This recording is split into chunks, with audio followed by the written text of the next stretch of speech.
কত শত মসজিদ ভেঙে দিল, মাদ্রাসা গুঁড়িয়ে দিল, কত শত মাজারকে গুঁড়িয়ে দিল। হ্যাঁ, বর্তমানে বেঈমান দুশমনেরা এই কোরআনকে যদি মুছে দিতে চায়, বলো মুসলমান, পৃথিবীর কোন দুশমনেরা এই কোরআনকে পৃথিবী থেকে হারিয়ে কেউ কি দিতে পারবে? পৃথিবীর সব কোরআন যদি একটা বস্তায়, শত শত বস্তায় যদি ভরে ভরে দেওয়া হয় আর নদীতে ভাসিয়ে দেওয়া হয়, পৃথিবীর সব কোরআন নদীতে ভাসিয়ে দেওয়া হলো, তাহলে নিশ্চয়ই কোরআন মুছে যাবে? পৃথিবীর সব কোরআন এক জায়গায় জড়ো করে সব কোরআন যদি আগুনে জ্বালিয়ে দেওয়া হয়, তাহলে কোরআন নিশ্চয়ই হারিয়ে যাবে। যদি আগুন লেগে ধ্বংস হয় পৃথিবীর সব বইয়ের দোকান, আরে বিশ্ব থেকে হারাবে না পবিত্র কোরআন। যদি আগুন লেগে ধ্বংস হয় পৃথিবীর সব বইয়ের দোকান, আরে বিশ্ব থেকে হারাবে না পবিত্র কোরআন। বলো কেমন করে করবে ধ্বংস, বলো কেমন করে করবে ধ্বংস তোমার আগুনের তেজ?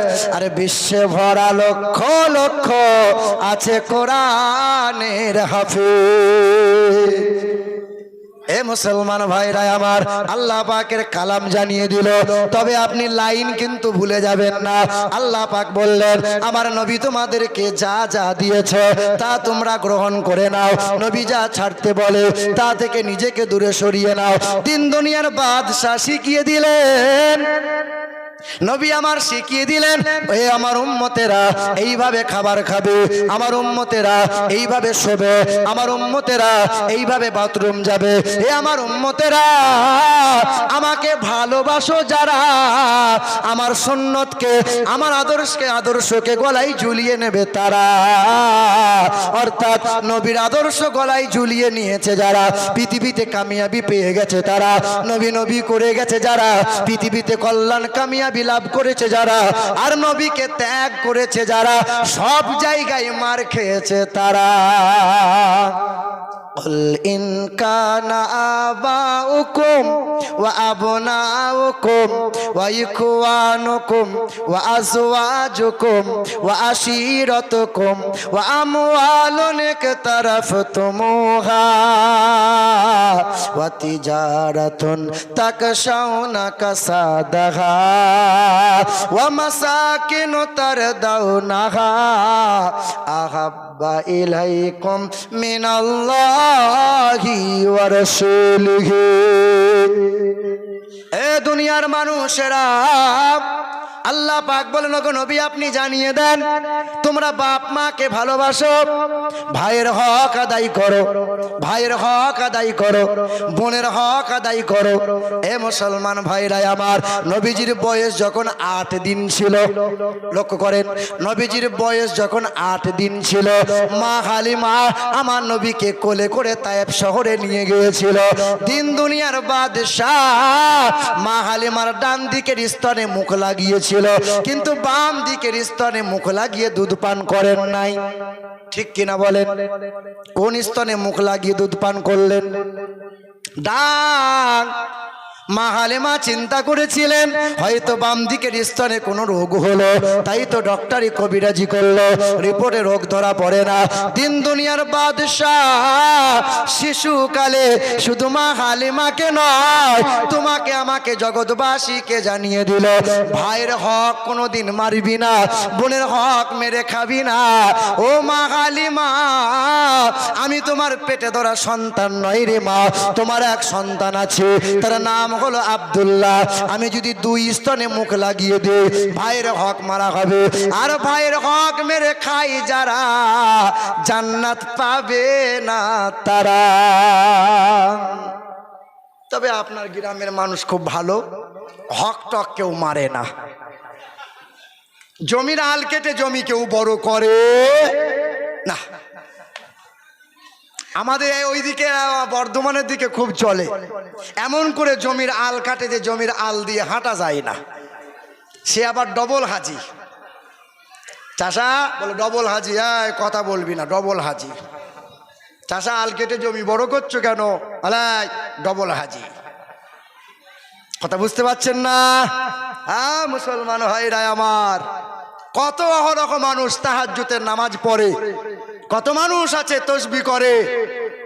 বড় ভাই সাদাসিধে মানুষ, ছোট ভাই শিক্ষিত মানুষ, চতুর লোক, চালাক মানুষ। তাই আব্বাকে ডাক্তারখানা যাওয়ার নাম করে রেজিস্ট্রি অফিসে গেছে, দিয়ে বড় ভাইয়ের সব সম্পত্তিগুলো লিখলো। লিখে নেওয়ার পরে ডবল হাজি হয়ে বাড়ি ফিরে এলো, হাতে একটা লম্বা 4 হাতের তসবিহ আর একটা সস্তায় জুব্বা কিনে নিয়ে এসছে আরব থেকে। আর রাস্তায় হাঁটে আর তসবিহ টানে, রাস্তায় হাঁটে আর তসবিহ টানে। সবাই বলে ফেরেশতা চলছে, ফেরেশতা।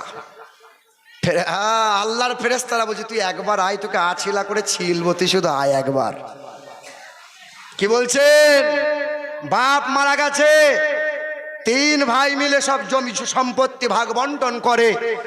আপন 2 বোন এসে বলেছে ভাই আমাদের সম্পত্তি কই? তখন বড় ভাই বলছে তুই আবার কিসের সম্পত্তি নিবি রে? আমার বাড়িতে বেড়াতে আসবি না, তো ছেলেরা আমার ঘরে এসে খাবে না, মানে ওর সম্পত্তিটা ভাইকে দিয়ে দিতে হবে, তাই ওর ভাই তার ছেলেরা এসে বোন এসে দুমুঠো খেতে পাবে। এটা ইসলাম তোমাকে শিখিয়েছে, এটা আল্লাহর ওলিরা শিখিয়েছে তোমাকে। ভাইয়ের হক মেরো না বন্ধু। পৃথিবীর জমিনে 2 গুনাহ কখনো মাপ হয় না। 1 হক মেরে খাচ্ছে যারা, 2 যারা গীবত করছে, গীবত পরনিন্দা। পরনিন্দা বোঝেন? মসজিদ থেকে বেরিয়ে টুপি খুলতে না খুলতে ইমাম সাহেবের নিন্দা, অমকের নিন্দা, এই অমক করছে তাই সে তাই করছে। কিছু কিছু মানুষ দেখবেন আছে ইমামের পিছনে নামাজ পড়ে, আবার চায়ের দোকানে বসে বসে বলে আমাদের ইমামটা হুজুর লয় রে, খেজুর হুজুর লয়। আমি আপনার গ্রামে এলাম, মসজিদে বসে আছি, ওয়াজ শেষ হবে বাড়ি চলে যাব। সকালবেলা এক মুরব্বী চাচা বলল আমিরুল ইসলাম বক্তা ভালো, কিন্তু একটা গুণ খুব খারাপ রে। বলে কি হয়েছে? বলে আমাদের মসজিদে যে দেওয়াল ঘড়িটা ছিল না, ও মাল ব্যাগে ভরে নিয়ে পালিয়ে গেছে। আপনি চায়ের দোকানে 20টা মানুষের সামনে বললেন এই যে মুরব্বী বাপ, আপনি বলে দিলেন, আপনি বলে দিলেন। 20টা মানুষ শোনার পরে মজা নেবার জন্য 100 মানুষকে শোনাইলো। 100 মানুষের কানাকানি হতে হতে 1000 মানুষ শুনলো যে হ্যাঁ। 3 দিন পরে মুরব্বী বলছে ছি ছি ভুল হয়ে গেল গো, ওই যে দেওয়াল ঘড়িটা দক্ষিণে ছিল, ওই তো উত্তর দিকে, ওই তো না না আমিরুল ইসলাম তো এরকম করে নাই। এবার আপনি বলেন 1000 মানুষের কানে যে নিন্দাটা আপনি পৌঁছে দিয়েছেন, বলেন আপনি কি করে ফেরাবেন? আপনার ইবাদত যে ধ্বংস, আপনার নেক আমল যে যার নামে নিন্দা করেছেন তাকে দিয়ে যে বদলা নেওয়া হবে। কথা বুঝতে পারলেন না বুঝি? মুসলমান বাবাজিরা ভাইরা আমার, আল্লাহ পাক জানিয়ে দিলেন ওগো নবী আপনি বলে দেন মা বাবার সঙ্গে দুর্ব্যবহার করো না। ভাই ভাইয়ের কখনো হক মারবে না, বোনের হক মারবে না, বেবিকে মোহাব্বত করবে, ছেলে মেয়েকে স্নেহভরা ভালোবাসা দেবে। আমি আল্লাহ পাকের ঘোষণা আহাব্বা ইলাইকুম মিনাল্লাহি ওয়া রাসূলিহি। দুনিয়া করতে গিয়ে, টাকা পয়সা রুজি রোজগার করতে গিয়ে, ব্যবসা বিজনেস করতে গিয়ে কখনো জানো আমার নবীকে ভুলে যাবে না। যখন আমার নবীকে তোমরা ভুলে যাবে, বেঈমানের হাতে ক্ষমতা যাবে, লাঞ্ছিত অপমানিত তোমরা হবে, সব জায়গাতে মার তোমরা খাবে, সব জায়গাতে অসম্মান হবে। আদরের বিবি থাকবে পাশে, গায়ে হাত বুলাবে না, ছেলে থাকবে মনের মতো, কেউ তোরে আব্বা বলে চাইবে না, পাড়ার বন্ধু অনেক থাকবে, কেউ তোর কাছে আসবে না, বড় বড় পুকুর হবে, মাছ দিবি মরে যাবে, সেখানে আল্লাহ পাকের রহমত পাবি না, ফলে ফসলে বরকত পাবি না, সব জায়গাতে অসম্মান হবি, সব জায়গাতে কষ্ট পাবে যখন তোরা আমার রাসূলকে ভুলে যাবে। কিছুদিন আগে কলকাতা মেটিয়াপুর যে জলসাই ছিলাম, তো ওয়াজ মাহফিল করার আমার টাইম ছিল রাত 12টায়। মোটামুটি 12টা 10-12টা ছেলে এসেছে আমার কাছে, হুজুর চলেন টাইম হয়ে গেছে। তো একটা ছেলে এইরকম তাগড়াই, সবুজ রঙের পাঞ্জাবি, মাথায় সবুজ রঙের টুপি, আবার এই গামছাটাও দিয়েছে সবুজ রঙের। তো দেখে মনে হচ্ছে সাংঘাতিক বুজুর্গ ব্যক্তি। আহা, তো আমাকে নিয়ে আসছে আর বলছে নারায়ে তাকবীর, নারায়ে, এরকম করছে। তাই বললাম বাপ তুই হাতটা সাবধানে রাখ, আমার বুকে যদি একবার লেগে যায় কলজে কানা হয়ে যাবে। স্টেজের পাশে এসে দাঁড়িয়ে জিজ্ঞাসা করছি, বাবা বলতো পেশাব করে পানি নিয়েছিস? বলে হুজুর সারা বছর লিই নাই, তবে আজকে গোলমাল করি নাই, আজকেই নিয়ে এসেছি। কি মনে হয় এ নবীকে ভালোবাসে? কি মনে হয় আপনারা? এই যে আন্দোলন চলছে চতুর্দিকে, ওয়াকফ নিয়ে আন্দোলন চলছে না বাবা, যা বিল বাতিল করতে হবে। আচ্ছা আপনাদের কি মনে হয় এ আন্দোলন করে কি বিল বাতিল হবে? হবে হবে 1992 ডিসেম্বরে 6 তারিখে বাবরি মসজিদ শহীদ করেছিল। আমরা মুসলমানরা আন্দোলন করেছিলাম, আমাদের বাপ দাদুরা সবাই আন্দোলন করেছিল। সেই আন্দোলনের করার পর বহু বছর পর রায় দিল যে এখানে রামের কোনো চিহ্নই নাই। তবে মুসলমান তোমরা চিন্তিত করো না, চিন্তিত হইও না, সাম্প্রদায়িক সম্প্রীতি বজায় রাখো, তোমাদের জন্য মসজিদ একটা বানিয়ে দেওয়া হবে মাঠের ময়দানে, আর এই বাবরি মসজিদ যেখানে ভেঙেছে রাম মন্দির এখানেই হবে। এটা হলো দেশের আইন, আইন পাশ করলো। আমরা মুসলমানরা বলেছিলাম একটা মসজিদ যাচ্ছে যাক, তবে হিন্দু মুসলমান সম্প্রীতিটা বজায় থাক। কি গো এ মুসলমান ভাইরাই আমার, তারপরে আপনারা দেখেন, তারপরে নূপুর শর্মা আমার রাসূলুল্লাহ চরিত্র নিয়ে কটূক্তি করেছিল না করে নাই?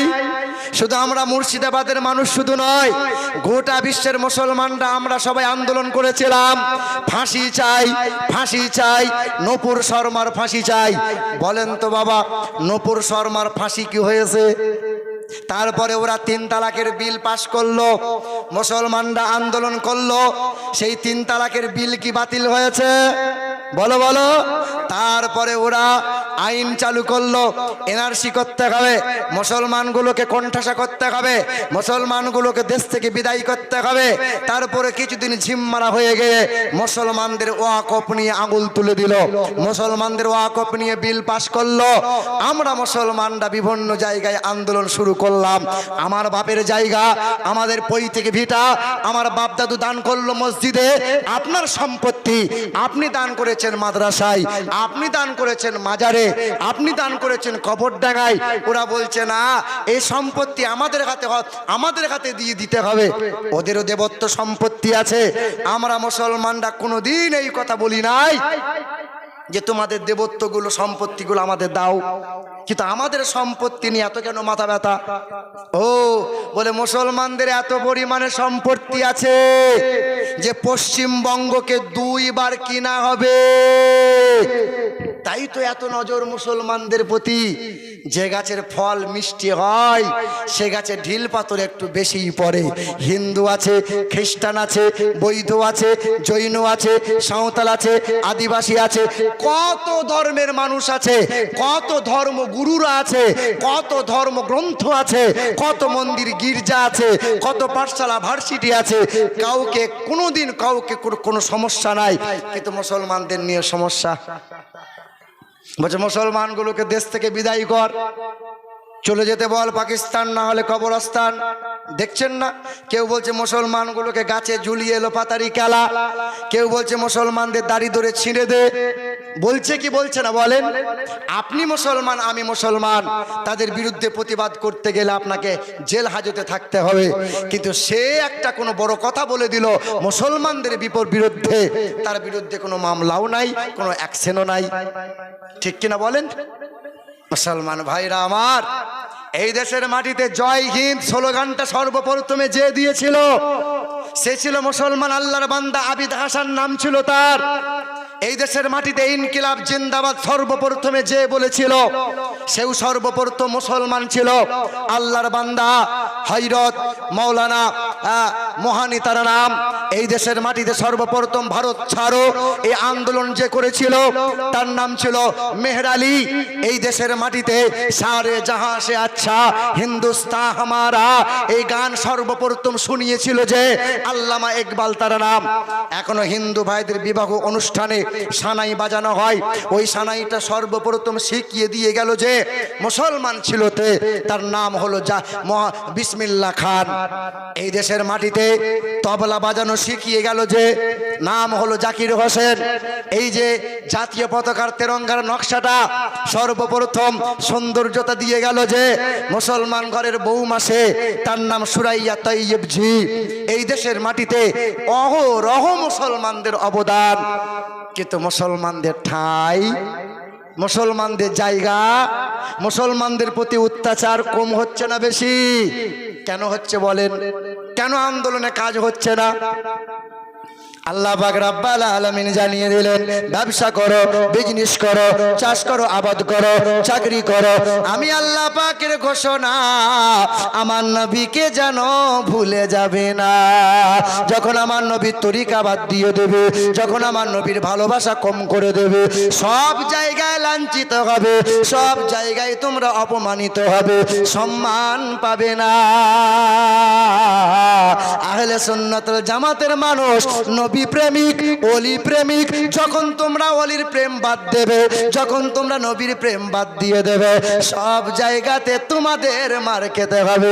ষষ্ঠ জাতি আমরা, ষষ্ঠ ধর্ম পেলাম আমরা, ষষ্ঠ কিতাব পেলাম আমরা, ষষ্ঠ উম্মত হলাম আমরা, ষষ্ঠ নবী পেয়েছি আমরা, মার কেন খাবো? নিশ্চয়ই আমাদের গলতি রয়েছে। একটাই গলতি, মা আতাকুম রাসূল ফাখুযুহু ওয়া মা নাহাকুম আনহু ফান্তাহু। নবীর আদর্শ আমরা ছেড়ে দিয়েছি। বলেন, নবীর আদর্শ আমরা ছেড়ে দিয়েছি। এ মুসলমান ভাইরা আমার, হিন্দু ধর্মগ্রন্থের বেদে লেখা আছে, ইয়া দেবী সর্বভূতে শান্তি রূপে ওং নমস্তুতে সেই নমঃ নমোহা আম সন্তা সরোতি শতপতি মারমেহে সুন্দরাম মঙ্গলাম নরসংসা না দ্বিতীয়াম না তৃতীয়াম চতুর্থ না পঞ্চুতি আল্লাং জ্যেষ্ঠাং ষষ্ঠাং পূর্ণাং লা ইলাহা হরতি পাপম ইল্লু ইলহা পরম পদম জন্মো বৈকুণ্ঠ পরওয়াপ ইনতি তো জপি নামে মোহাম্মদা। পৃথিবীর জমিনে ধর্ম আছে ৩,৫০০টা। কম বেশি কতগুলো ধর্ম আছে? কতগুলো ধর্ম আছে? কম বেশি ৩,৫০০টা ধর্ম আছে। আচ্ছা, এতগুলো ধর্মের নাম কি আমরা জানি বাবা? আমরা হাতে গোনা কয়েকটা ধর্মের নাম জানি। ইহুদি ধর্ম, খ্রিস্টান ধর্ম, এই বৌদ্ধ, এই শিখ ইত্যাদি। ইহুদি ধর্মের মানুষ যারা, এদের বিশ্বাস আলাদা। খ্রিস্টান ধর্মের মানুষ যারা, এদের বিশ্বাস আরেকটু আলাদা। হিন্দু ধর্মের মানুষ যারা, এদের ধারণা আরেকটু আলাদা। আমরা মুসলমান, আমাদের মালিক কয়টা? কথা বলে না কেন? আমাদের কাবা, আমার আপনার কালেমা 1 না 2? বলেন, আমার আপনার কিতাব। তা আমাদের মালিক হলো 1, আমাদের মালিক 1। ইহুদি ধর্মের মানুষ যারা, এরা বিশ্বাস করে মালিক 1 জনা নয়, মালিক হলো 2 জনা। কজনা? কোরআনে আল্লাহ বলছেন যে অকালাতিল ইয়াহুদু উযাইর ইবনুল্লাহ। ইহুদিরা বিশ্বাস করে এক প্রভু হলো আল্লাহ, আর আল্লাহর এক পুত্র আছে, তার নাম হলো উযাইর, সেও একজন প্রভু। জোরে বলো। এই দেখো সুবহানাল্লাহ বলে। কোন জায়গায় কি বলতে হয়? হ্যাঁ বাহ, তুমি ভালো ছেলে যে, ওই জন্য বলেছো। হে বাবা, ঠিক আছে। হে মুসলমান সোনার টুকরো বন্ধুরা আমার, খ্রিস্টান ধর্মের মানুষ যারা, এদের বিশ্বাস হলো মালিক 3 জনা। কয় জনা? মালিক 3 জনা। কোরআনে বলে ওয়াকালাল মাসিহু ইয়া ঈসা ইবনে মারইয়াম। খ্রিস্টান ধর্মের মানুষেরা বিশ্বাস করে এক মালিক আল্লাহ, আর মালিকের একটা বিবি আছে, সেও মালিক, তার নাম মারিয়াম। আর ওই মালিকের একটা ছেলে আছে, তার নাম যিশু, সেও একজনা মালিক। মালিক 3 জনা। জোরে বলো, জোরে বলো নাউজুবিল্লাহ। এটা খ্রিস্টান ধর্মের মানুষ যারা। হিন্দু ধর্মের মানুষ যারা, এদের বিশ্বাস, এদের ধারণা আরেকটু আলাদা। জি, এদের বিশ্বাস, এদের ধারণা আরেকটু আলাদা। মুসলিমরা বিশ্বাস করে যে আকাশের মালিক একজনা, জমিনের মালিক আর একজনা, সূর্যের মালিক একজনা। এই দেখেন না, লোহা লক্করের মালিক হলো বিশ্বকর্মা। বিদ্যা দেবে কে? বলে সরস্বতী। ছেলে মেয়ে দেবে কে? বলে শিব দুর্গা। আর লোহা লক্করের মালিক হলো বিশ্বকর্মা। আর রুজির মালিক কে? বলে লক্ষ্মী। ঠিক না ভুল? অনেকজন আবার বৃহস্পতিবারের দিনটাকে লক্ষ্মী বলে। ঠিক না ভুল বলো? আমাদের মুসলমান ঘরের অনেক মা বোনরাও বলে আজ লক্ষ্মীবার, তোর বাপের বার লক্ষ্মীবার। ওই শোনো আমার শিক্ষিত মুসলমান ভাইরা আমার, ওদের বিশ্বাস, ওদের ধারণা অসম্মান করার জন্য বলছি না। ওদের বিশ্বাস, ওদের ধারণা, কিন্তু বেদ পুরাণ ওরা কখনো পড়ে না, তাই এটা বিশ্বাস করে। ওদের বিশ্বাস, কেউ বলে মহেশ্বর, কেউ বলে বিষ্ণু, কেউ বলে ব্রহ্মা, সৃষ্টিকর্তা ইত্যাদি বিভিন্ন জনা বিভিন্ন রকম মানে। কিন্তু বেদে লেখা আছে যে যতই মানো না কেন, যতই পূজা অর্চনা করো না কেন, প্রভু কিন্তু একজনা, সৃষ্টিকর্তা একজনা, মালিক একজনা। ও নমো ব্রহ্মাণ্ড প্রভাসিত নমো কল্যাণো শান্তি যুগে যুগে নমোহা।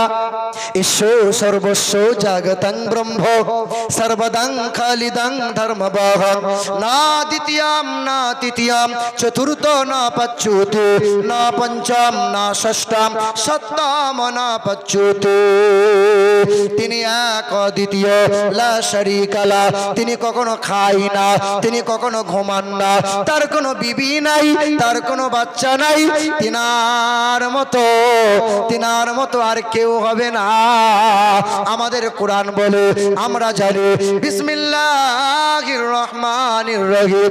কুল হুয়াল্লাহু আহাদ আল্লাহুস সামাদ লাম ইয়ালিদ ওয়া লাম ইউলাদ ওয়া লাম ইয়াকুল লাহু কুফুয়ান আহাদ। এক আল্লাহ, তিনি কখনো খায়, তিনি কখনো ঘুমায়, তার কোনো বিবি নাই, তার কোনো বাচ্চা নাই, তিনি কখনো জন্ম নেন নাই, তিনি কাউকে জন্ম দেন নাই। এক আল্লাহর মতো আল্লাহ কেউ হবে না। কোরআনের মতো এমন কিতাব আর কেউ পাবে না। নবীর মতো এমন মহান নেতা আর কেউ কখনো পাবে না।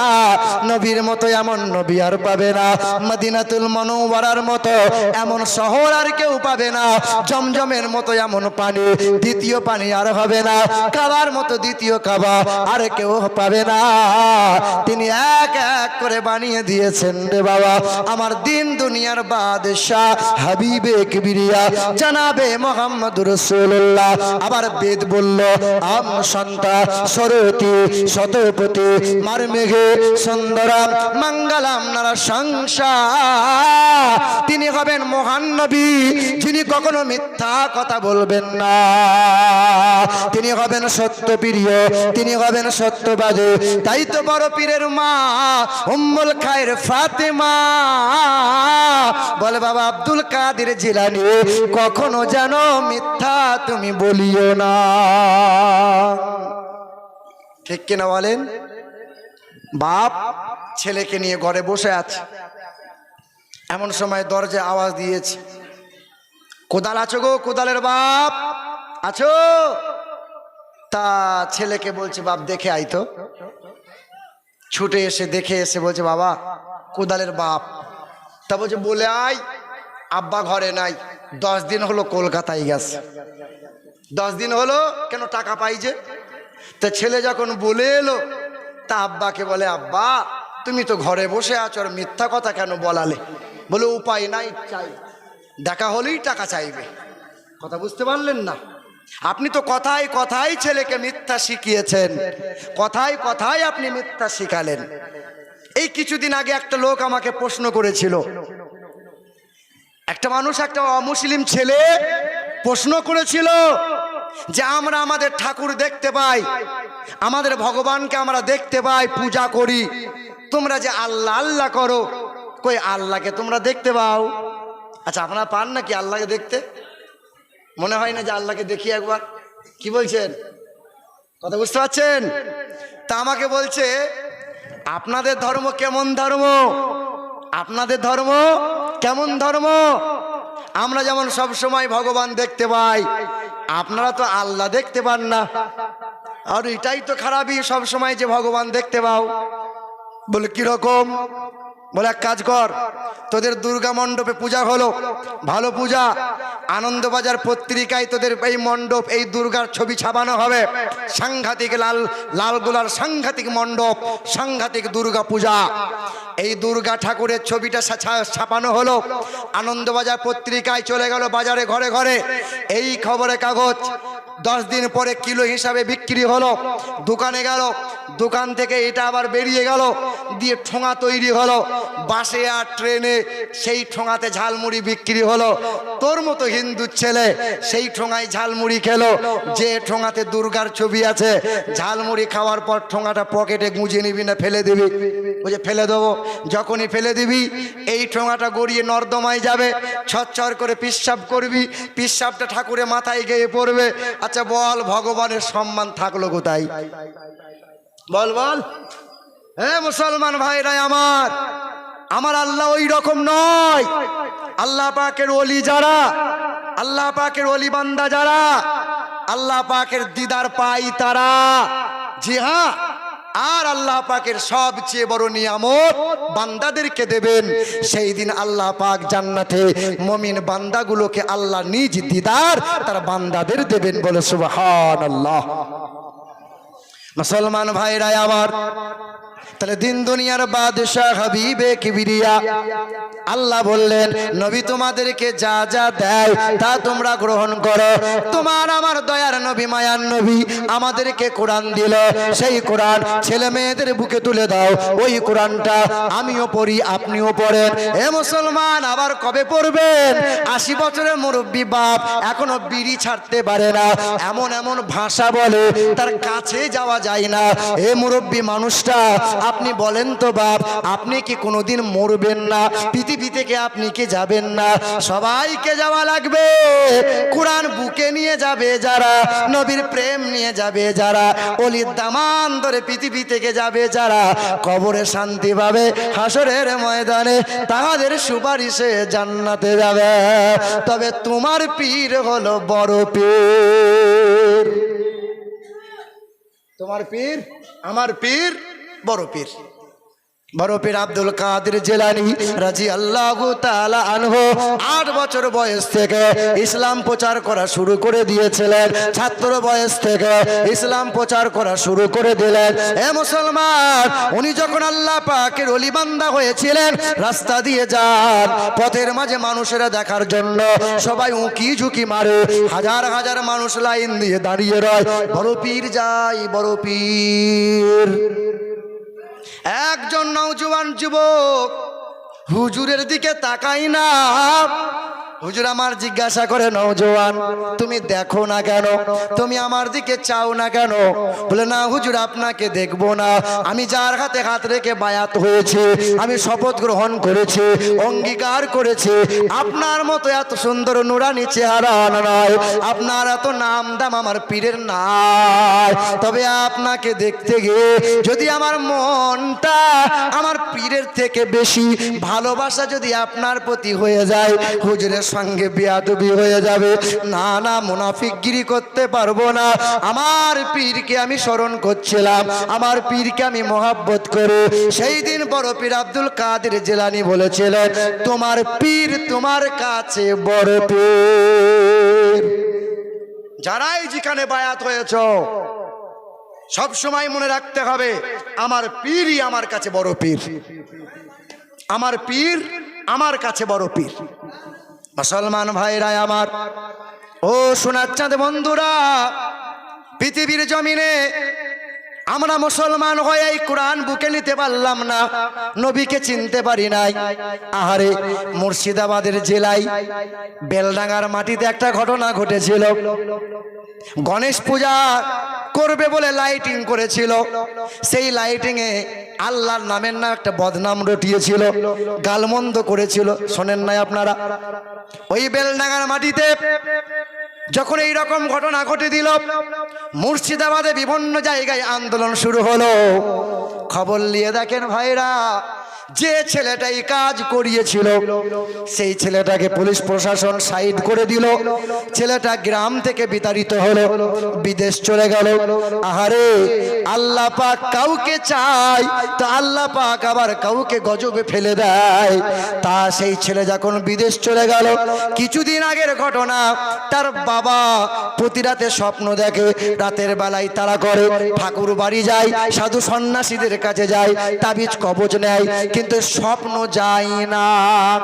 সাপে তারা করছে, সাপে প্রতি রাত ঘুম হয় না, ঘুম হয় না। কোথায় যাবে? একজন বুজুর্গ আল্লাহর ওলির কাছে গিয়েছিল। নৈহাটি বলে এক জায়গা, ওই যে নৈহাটি, ওই নৈহাটির সরজমিনে সেই ছেলের বাবা হাজির হয়েছিল। এই মাস চারেকের আগের ঘটনা। তখন আল্লাহ পাকের ওলি বান্দা বললেন, বাবা তোমাকে আমি জোর করতে পারবো না, কারণ ইসলাম ধর্ম জোর করে কাউকে দিওয়ানো যায় না, চাপানো যায় না। তবে তোমাকে একটা পরামর্শ দিই, আল্লাহ পাকের গজব থেকে যদি বাঁচতে চাও বাবা, জলদি জলদি তাড়াতাড়ি কালেমা পড়ে ইমানদার হয়ে যাও। মানুষটা বাড়ি চলে এলো, রাতের বেলায় স্বপ্ন দেখে আগুনে জ্বলছি, রাতের বেলায় স্বপ্ন দেখে সাপে দংশন করে। এই মানুষটা চিন্তায় চিন্তিত হলো, কোনো ঔষধে কোনো তাবিজ কবজে যখন কাজ হয় না, কোনো সাধু সন্ন্যাসী তার আর শিফা মানে আরোগ্য করতে পারে না। এই মানুষটা স্বামী স্ত্রী মিলে ওই আল্লাহর ওলির দরবারে গোসল করে হাজির হয়ে গেল। হুজুর আমাদের কলমা পড়িয়ে দেন। ছেলে গালমন্দ করে, বাবাকে গালমন্দ করে। ওই বাবা বলে, ওর মতো ছেলে আমাদের আর দরকার নাই। এই মানুষ স্বামী স্ত্রী মিলে কালমা লা ইলাহা ইল্লাল্লাহু মুহাম্মাদুর রাসূলুল্লাহ কালেমা পড়ে ইমানদার হলো। এলাকার ও মুসলিমরা ওই মহিলা মানে স্বামী স্ত্রী দুইজনকে এলাকা থেকে বিতাড়িত করলো। মেয়ের বাড়িতে আশ্রয় নিয়েছে, এখন মাথায় টুপি দিয়েছে, আর ইমাম সাহেবের পাশে বসে কোরআন তেলাওয়াত শিখছে। বুড়ো বয়সে, বুড়ো বয়সে কোরআন তেলাওয়াত শিখছে কালেমা পড়ে। বলো তো মুসলমান, তুমি কি করলে আজ পর্যন্ত? বলো। বলে আমার জীব মোটা হয়ে গেছে, সারা জীবন ওই চারটে সূরা নিয়েই চলছে। আর তসবিটা না সুবহানাল্লাহ সুবহানাল্লাহ সুবহানাল্লাহ সুবহানাল্লাহ, শুধু এরকম করছে। হায় হায় হায় হায়, বলো বলো, শুধু মাথা ঠুকছে এইরকম এইরকম করে। ইচ্ছে মতো চলবে তা আল্লাহ পাকের গজব তোমার প্রতি পড়বে। কার ইচ্ছে মতো চলতে হবে? আল্লাহ এবং রাসূলুল্লাহর ইচ্ছে মতো চলা লাগবে। মুসলমান ভাইরা আমার, ও সোনার চাঁদ বন্ধুরা আমার, শুধু মানুষেরা আর একটা টাটকা ঘটনা শুনিয়ে দিয়ে যায়।